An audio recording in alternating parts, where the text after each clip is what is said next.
안녕하십니까. 예, 지난주 음향론에 의해서 이번 주에는 오행이 뭐냐, 오행의 속성, 오행의 특징에 대해서 한번 짚어보는 시간을 가져보겠습니다. 예, 오늘 하는 이 오행은 명리학의 시작이자 끝이라고 할 수 있습니다.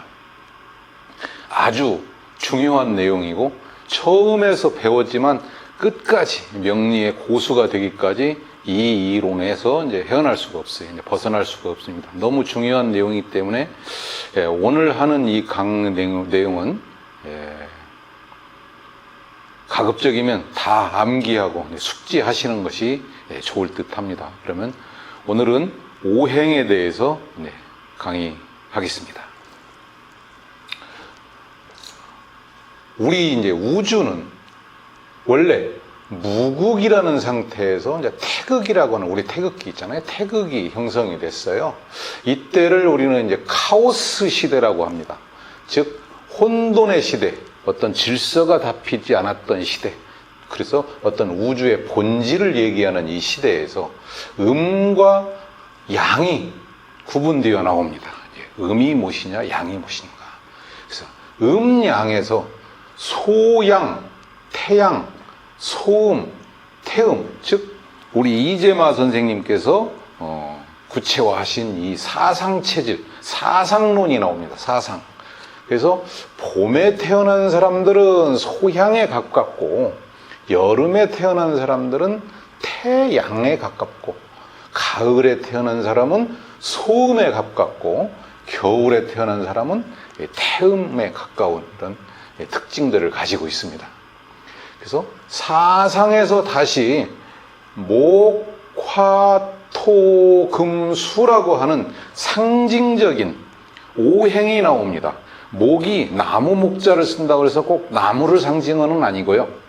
목은 나무와 같은 성질, 특징, 이걸 가지고 있다고 해서 목이라고 붙이고요. 화는 불과 같다.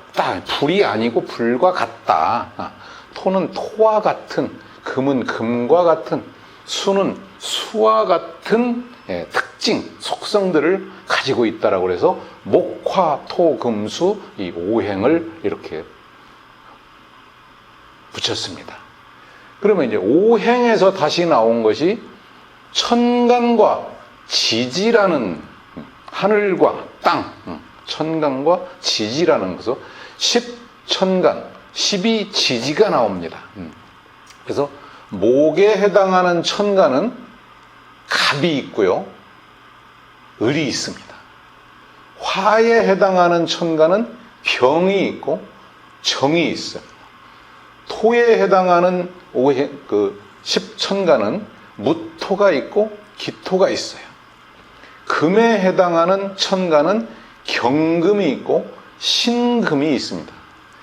수에 해당하는 10천간은 임수가 있고 개수가 있어요. 근데 이것이 땅으로 내려오면 지지, 땅에서는 갑과 같은 특징을 가지고 있는 것이 인이라고 할 수 있어요. 인. 을과 같은 특징을 가지고 있는 것을 묘라고 합니다. 묘. 하늘에 병이 있다면 땅에는 사화가 있어요. 하늘에 정화가 있다면 땅에는 오화가 있습니다. 하늘에 무토가 있다면 땅에는 진토, 술토가 있고 하늘에 기가 있다면 지지는 축토, 미토가 있습니다. 하늘에 경금이 지지에서는 신금과 같고요. 하늘의 신금은 지지의 유금과 같습니다. 하늘의 임수가 지지에서는 해수와 같고요. 하늘에서 개수는 지지에서 자수와 같습니다. 그래서 목이라고 하는 성질은 이렇게 화살표처럼 위로 솟구치려는 이런 힘이 매우 강합니다. 그래서 영어로도 봄을 스프링이라고 합니다. 탄력적으로 튀어오른다. 위쪽으로 상승하려 한다. 화의 성질은 온 천지 사방으로 이렇게 확산하려는 기운이 매우 강한 걸 화라고 합니다. 그래서 사주에서는 화의 글자들이 많은 사람들은 이런 확산을 잘하는 사람이다 이렇게 볼 수 있고요. 목이라는 글자들을 많이 가지고 있는 사람들은 이렇게 위로 상승하려는 기운이 강한 사람들이다. 그리고 금은 봄과 반대로 봄이 땅을 뚫고 새싹이 나와서 위로 솟구치는 성질이었다면 가을은 열매가 익고 곡식이 익어서 고개를 숙이고 아래로 떨어지려는 내려오는 이런 특징을 가지고 있습니다. 수는 화가 확산하는 운동을 했다고 그러면 수는 응축, 수령, 더 이상 작아질 수 없이 응축하는 기운을 수라고 합니다. 수. 그래서 목이라고 하면 계절로 봄을 상징해요. 봄. 목은 봄이다. 화는 여름이다. 토는 환절기입니다. 계절에서 계절로 이어주는 환절기. 우리가 고속도로를 달리다가도 서해안 고속도로에서 경부 고속도로를 간다 그러면 인터체인지라는 데를 거치듯이 토는 그런 인터체인지 역할, 즉 환절기 역할을 합니다. 그 다음에 금이 상징하는 계절은 가을입니다. 가을. 결실, 곡식이 무르익고 과일이 있고 어떤 추수를 하고 수확을 하는 즉 계절, 아래로 하락하는 계절. 그래서 수가 상징하는 계절은 겨울입니다. 겨울. 떨어진 과일이 잘 저장돼서 다음 해 다시 씨앗으로 발화하기까지 그 과정을 겨울이라고 우리는 상징을 하고 있어요. 그리고 봄을 생이라고 하고요. 여름을 장이라고 하고, 가을을 수라고 하고, 겨울을 장이라고 합니다. 봄은 만물이 태어난다, 탄생한다, 시작한다. 그래서 생이라는 글자로 표현을 하고요. 여름은 만물이 성장하고 화려하게 확산하고 하는 기운이기 때문에 성장한다라는 장. 가을은 수확한다, 거둔다 해서 수라고 표시를 하고요. 겨울은 저장하고 갈무리한다 그래서 장이라는 글자를 씁니다. 그래서 목이 상징하는 하루는 아침을 상징하고요. 화가 상징하는 하루는 낮을 상징하고, 그 다음에 금이 상징하는 하루는 저녁 때를 의미하고요. 수가 상징하는 하루는 밤을 상징합니다. 그래서 또 목을 우리 인생에서 시절로 보면 어린이와 같은, 즉 스프링, 봄과 같은 위로 솟구치는 시작하는 새싹 같은 그런 어린이라고 한다면, 화는 청년에 해당합니다. 금은 중장년을 의미하고요. 수는 노년을 의미하게 됩니다. 목이 상징하는 방향은 동쪽입니다. 화가 상징하는 방향은 남쪽이고요. 토가 상징하는 방향은 중앙을 의미합니다. 중앙. 금이 상징하는 방향은 서쪽을 의미하고요. 수가 상징하는 방향은 북쪽을 상징합니다. 그래서 목이 상징하는 색깔은 청색입니다. 화가 상징하는 색깔은 적색입니다. 토가 상징하는 글자는 황색입니다. 금이 상징하는 색깔은 흰색입니다. 백색. 수가 상징하는 색깔은 검은색, 흑색입니다. 인의예지신 중에 목은 인을 상징합니다. 인, 어질인. 화는 예를 상징합니다. 토는 신, 믿을 신, 신을 상징하고요. 금은 의를 상징합니다. 수는 지를 상징합니다. 그래서 인, 의, 예, 지, 신이라고 하는 이 특징들을 나타내고 있는데요. 그래서 서울에 가보면 사대문에 동대문이라고 있는데 동대문을 흥인지문이라고 인자를 썼습니다. 흥인지문이라고 합니다. 서울의 남쪽에는 남대문이라고 하지만 거기에는 또 숭례문이라고 써놨습니다. 숭례문. 서울의 서쪽에는 돈의문이라고 해서 이 의자를 넣었어요. 그리고 서울의 북쪽에는 원래 숙정문이라고 하는 문이 있는데 원래는 흥지문이라고 해야 되는데 지자를 많이 넣으면 백성들이 너무 현명해져 가지고 이 나라를 다스리는 정부가 좀 힘들다. 그래서 지자를 쓰지 않고 처음에는 숙정문이라고 썼다고 합니다. 그리고 서울의 정 한복판에는 사대문 한복판에는 보신각이라고 하는 새 종을 하는 타종하는 그런 보신각이 자리 잡고 있습니다.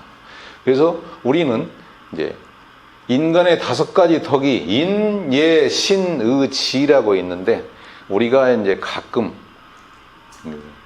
조금 못된 사람들을 4가지가 없는 사람이다, 4가지가 없는 사람이다 이런 표현을 하거든요. 근데 여기에서 나온 말이라고 보시면 될 것 같습니다.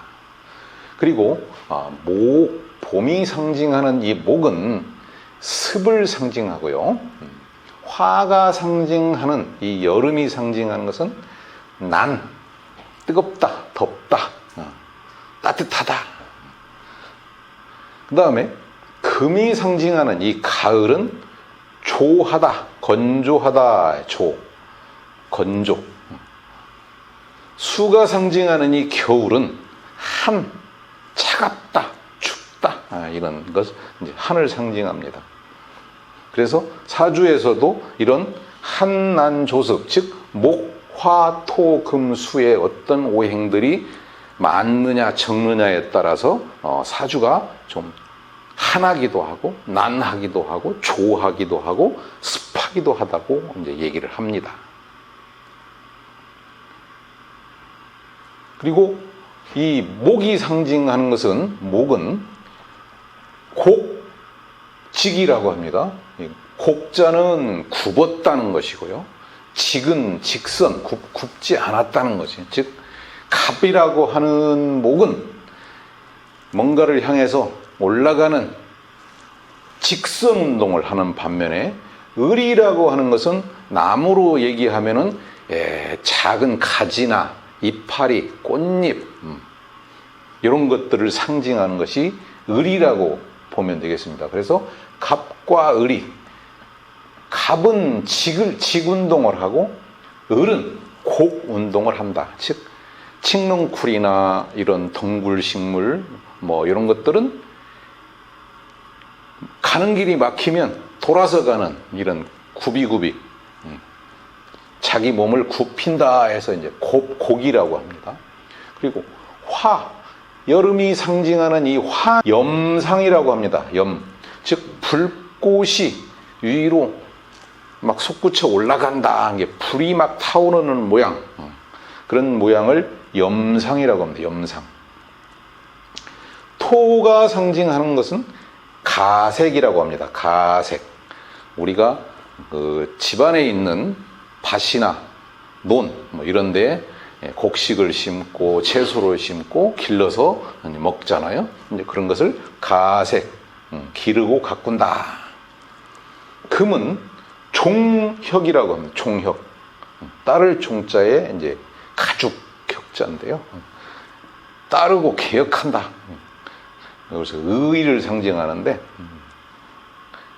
그래서 금이 많은 사주들을 종혁격이다. 이렇게 종혁, 따를 종에 이제 혁신하다, 가죽을 벗기다, 뭐 이런 큰 막 무서운 의미들이 다른 게 있어요.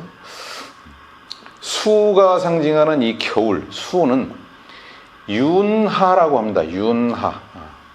물은 아래로 흘러서 대지를 적시면서 대지를 윤택하게 하고 그 대지에서 뭔가가 생명이 살아나게 하는 그런 윤하.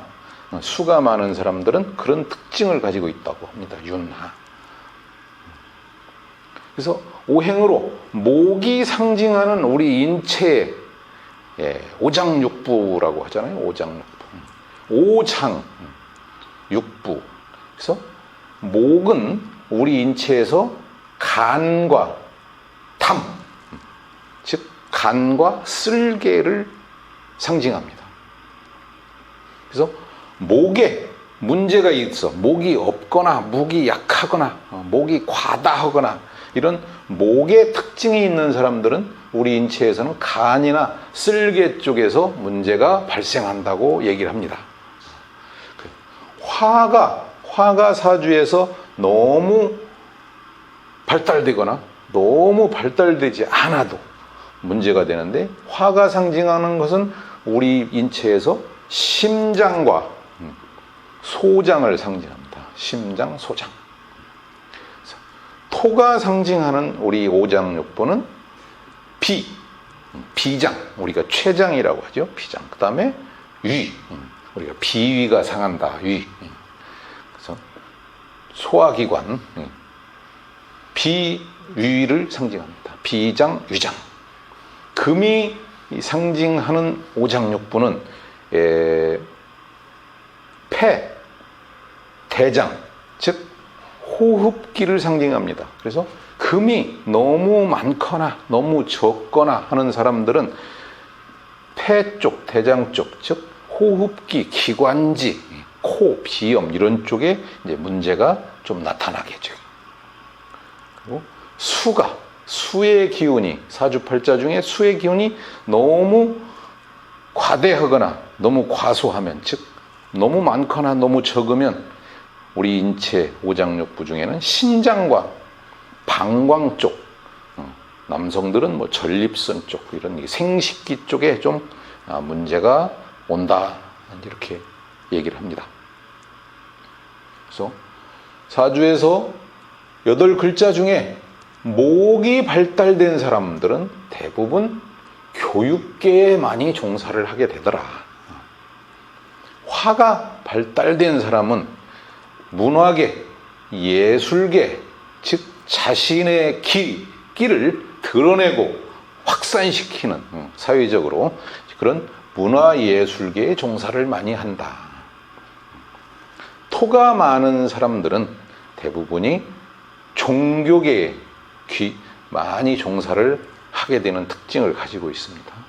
그리고 금이 사주 8글자 중에서 많이 발달된 사람은 군, 경, 검, 어떤 권력 조직, 이런 조직에서 많은 자기 업을 가지고 살아갑니다. 수가 많은 사람은 지식과 지혜를 상징하기 때문에 뭐 학자라든가 이런 지식인들 층에 수가 많은 사람들이 많다고 봅니다. 그리고 목이라고 하는 것이, 목이 상징하는 우리들의 이제 숫자는 3과 8입니다. 화가 상징하는 숫자는 2와 7이, 토가 상징하는 글자는 5와 10입니다. 금이 상징하는 글자는 4와 9, 수가 상징하는 숫자는 1과 6입니다. 저는 사주에 토가 많은 편인데요. 그러면 5나 10이라는 숫자는 저하고 그다지 너무 많으니까 맞지 않게 되겠죠. 저는 사주에 목이라고 하는 기운이 전혀 없습니다. 그러면 의도적으로라도 3이나 8이라고 하는 숫자를 많이 평소에 가까이 하면 그 모자란 기운을 조금은 보충하지 않을까 이렇게 생각합니다. 그리고 저는 사주에 화와 토가 많이 발달되어 있어요. 그러니까 2와 7, 5와 10은 맞지 않는 거죠. 그래서 반대에 있는 수를 상징하는 1이나 6, 3이나 8이라는 숫자가 저에게는 유리하게 작용할 것 같습니다. 그래서 간단하게 이 오행의 이제 이 속성에 대해서 알아봤는데, 그러면 이제 지난 영상에서 말씀드린 음양을 정확히 구분할 줄 알아야 되겠어요. 큰 틀에서 보면 중앙을 나눠서 오른쪽을 양이라고 하고 왼쪽을 음이라고 한다면, 양에는 목과 화가 포함되고요. 토 중에서 이부토가 지금 해당이 됩니다. 큰 틀에서 음에는 금과 수가 해당이 됩니다. 그래서 사주팔자 8글자 중에 목이나 화, 금이나 수 이런 글자들이 어느 쪽이 맞느냐에 따라서 양이 발달되어 있다, 음이 발달되어 있다. 즉 양적이다, 음적이다 이렇게 표현을 하거든요. 양적이라고 하는 것은 지난주에 말씀드렸듯이 남성을 상징하고 하늘을 상징하고 확산하고 드러내는 걸 상징하고, 음은 여성적이고 소극적이고 조금 조용하고 하늘과 땅이 이렇게 음을 상징하잖아요. 그래서 음이 많으냐 양이 많으냐, 그래서 사주에서는 이렇게 목, 화, 토, 금, 수라고 하는 기운이 어느 쪽이 얼마나 있느냐, 그래서 요쪽이 목화가 많으냐 금수가 많으냐, 목화 기운이 발달되어 있느냐 금수 기운이 발달되어 있냐에 따라서 목화 기운이 발달되면 위로 솟구치는 기운과 확산하려는 기운이 굉장히 강한 사람이라고 보시면 됩니다. 금수가 발달된 사람은 반대로 아래로 내려가는 기운이 발달되고 응축하는 기운이 이제 발달되고 저장하는 기운이 발달되어 있다. 그래서 목화가 발달된 사람은 이 일을 잘 시작하고 확산을 잘 시키는 반면에 금이라고 하는 마무리와 저장 기능이 좀 약하다 이렇게 보기도 하고요. 또 금수가 발달된 사람은 마무리, 저장, 결실 이런 기능은 약하지만 강하지만 목화라고 하는 상승하고 확산하는 이런 기운은 좀 약하다. 저를 예를 들면 저는 아까 목이 사주에 전혀 없다고 그랬어요. 목이. 그러니까 어떤 일을 새로 시작하거나 어린아이 같은 아침 같은 동쪽 같은 이런 기운들이 아주 약한 겁니다. 그래서 저는 어떤 일을 시작이 매우 힘들어요. 그래서 남이 어떤 일을 시작해 놓으면 아까 화토가 저는 발달되어 있다고 했거든요. 그러다 보니까 거기에 살을 붙이고 확산시키고 크게 만들어가는 데는 아주 재능이 있어요. 근데 시작하지를 못해. 그래서 누가 시작해주면 거기다가 살 붙이고 개선하고 개혁하고 이런 건 아주 잘합니다.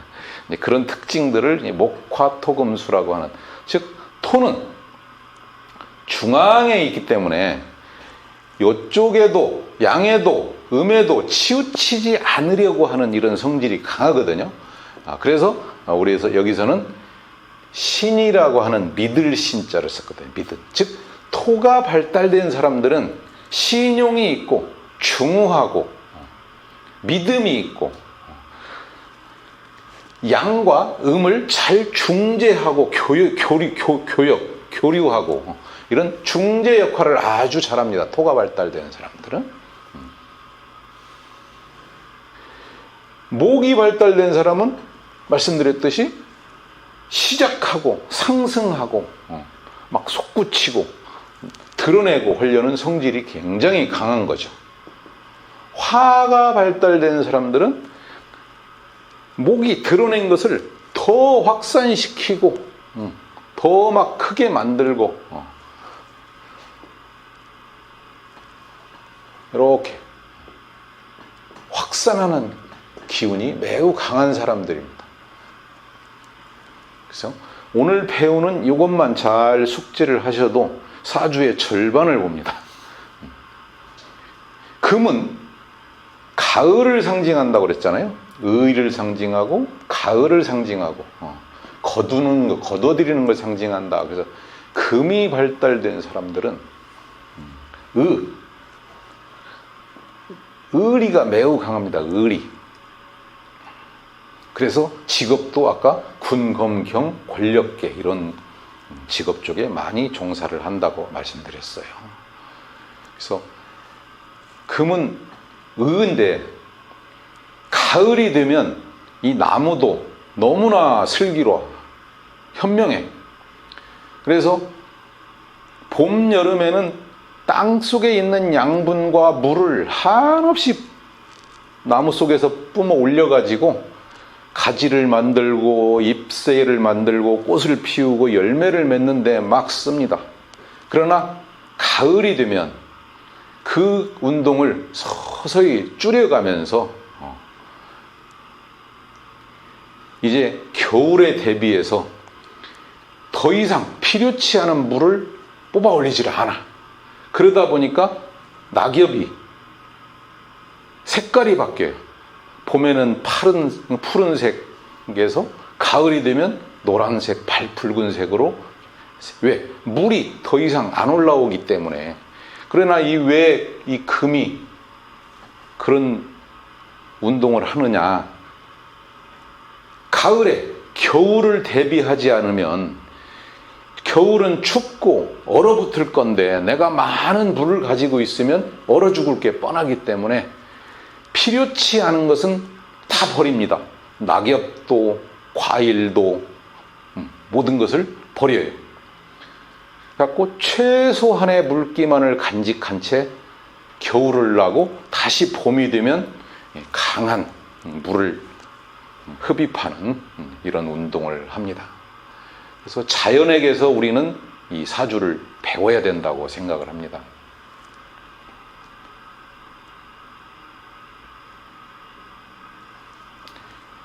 겨울은 모든 것을 저장해야 돼, 저장. 겨울에 저장이 안 되면 봄에 싹을 틔울 수가 없거든요. 그래서 수를 우리가 씨앗의 상태, 그래서 자라고 해요, 자. 그래서 자, 목에 해당되는 것은 천간으로는 갑과 을이 있고 병과 정이 있고 무기가 있고 경신이 있고 임계가 있어요. 갑을병정 무기 경신 임계. 그 중에 갑을병정 무까지를 양이라고 하고 기경신 임계를 음이라고 합니다. 지지는 12지지는 인과 묘가 있고 인묘. 화에는 사와 오가 있고요. 토에는 진술충미라고 하는, 그래서 10간 12지지, 지지가 12개가 많습니다. 그래서 진술충미. 금은 지지에서는 천간에 경신이 있다면 지지에는 신유. 요게 같은 거예요. 요것과 요것이 같은 거예요. 수는 천간에 임이 있다면 지지에는 해가 있고 천간에 개수가 있다면 지지에는 자수가 있어요. 그래서 우리가 학식이 더 이상 이를 데 없이 이제 꽉 찬 분들을 자자를 붙였어요. 옛날에 공자, 맹자, 노자, 장자, 순자 이런 데 자자를 붙였죠. 이 자는 아까 얘기했던 씨앗, 즉 더 이상 응축될 수 없을 정도의 이제 단단함. 그래서 우리 남자, 여자에게 어떤 신체적으로 자아가 상징하는 건 정자, 난자 이런 자자를 붙인 거예요. 그것은 그 작은 씨앗에 우리의 인체를 만들 수 있는 DNA가 전부 들어있잖아요. 그래서 목, 화, 토, 금, 수는 나무고 불이고 흙이고 쇠고 물이 아니고 나무와 같은, 불과 같은, 흙과 같은, 쇠와 같은, 물과 같은 이런 성질을 지녔다는 것을 끊임없이 우리가 상상을 해야 돼요. 그래서 이제 이 오행을 잘 알면 자기에게 많은 오행과 부족한 오행이 나타납니다. 그러면 거기서 요걸 목이 없는 사람은 요런 쪽을 보충하면 되고 화가 부족한 사람은 요런 쪽을 보충하면 되고 토가 부족한 사람은 요런 걸 보충하면 되고 금이 부족한 사람들은 요런 쪽을 보충하면 되고 오늘은 간단하게 오행의 속성에 대해서 이제 배워봤습니다. 다음 시간에는 이제 천간과 지지가 무엇인가 여기에 대해서 이제 말씀드리도록 하겠습니다. 더 좋은 영상으로 찾아뵙겠습니다. 감사합니다.